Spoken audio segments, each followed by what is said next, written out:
Zebah and Zalmunna. Now the Ephraimites asked Gideon, "Why have you treated us like this? Why didn't you call us when you went to fight Midian?" And they criticized him sharply. But he answered them, "What have I accomplished compared to you? Aren't the gleanings of Ephraim's grapes better than the full grape harvest of Abiezer? God gave Oreb and Zeb, the Midianite leaders, into your hands. What was I able to do compared to you?"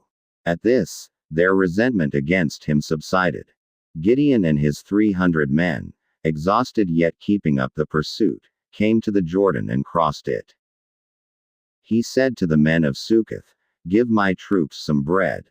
They are worn out, and I am still pursuing Zebah and Zalmunna, the kings of Midian." But the officials of Succoth said, "Do you already have the hands of Zebah and Zalmunna in your possession? Why should we give bread to your troops?"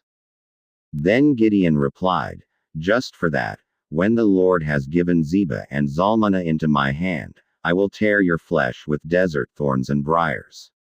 From there, he went up to Peniel and made the same request of them, but they answered as the men of Succoth had. So he said to the men of Peniel, "When I return in triumph, I will tear down this tower." Now Zebah and Zalmunna were in Karkor with a force of about 15,000 men, all that were left of the armies of the eastern peoples. 120,000 swordsmen had fallen. Gideon went up by the route of the nomads east of Nobah and Jogbehah and fell upon the unsuspecting army. Zebah and Zalmunna, the two kings of Midian, fled, but he pursued them and captured them, routing their entire army. Gideon son of Joash then returned from the battle by the pass of Heres. He caught a young man of Succoth and questioned him, and the young man wrote down for him the names of the 77 officials of Succoth, the elders of the town. Then Gideon came and said to the men of Succoth, "Here are Zebah and Zalmunna, about whom you taunted me by saying, 'Do you already have the hands of Zebah and Zalmunna in your possession? Why should we give bread to your exhausted men?'"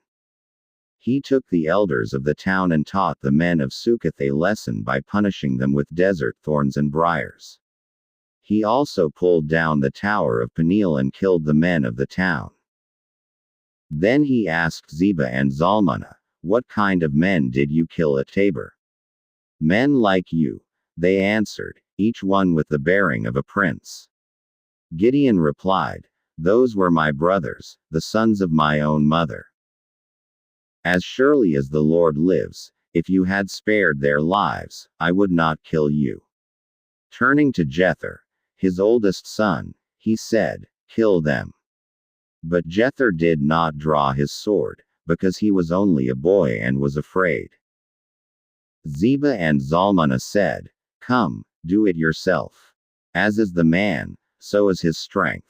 So Gideon stepped forward and killed them, and took the ornaments off their camels' necks.